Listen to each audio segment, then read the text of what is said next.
Sometimes you need to incorporate other people's ideas into your own writing.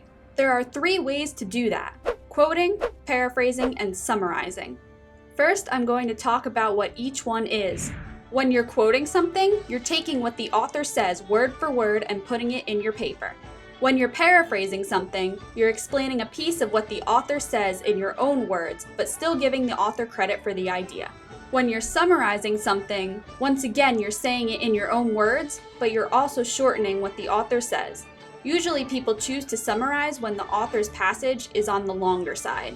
For all 3 of these techniques, you want to make sure you cite your author at the end, so that way you're not plagiarizing. So let's do some examples.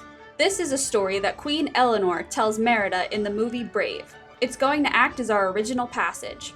So if we wanted to quote it, we would take a specific part of it and put quotation marks around it. In this case, our quote is, "The oldest prince wanted to rule the land for himself. He followed his own path and the kingdom fell to war and chaos and ruin." And then at the end, we're going to put the author, in this case Queen Eleanor, at the end to show that we are using her words. Now let's move on to paraphrasing. If we were to paraphrase this passage, we'd say something like, "When the king grew old, he gave a piece of his land to each of his 4 sons so they could rule the kingdom together."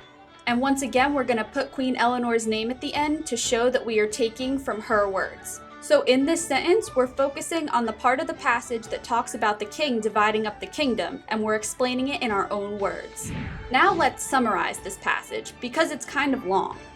A summary would sound something like, "An ancient king divided his land among his 4 sons, but the oldest prince took the land for himself and drove the kingdom into ruin." So when we paraphrased, we focused on the king giving away the land. But here, we're also focusing on the fact that the prince took all of the land and the effects of that.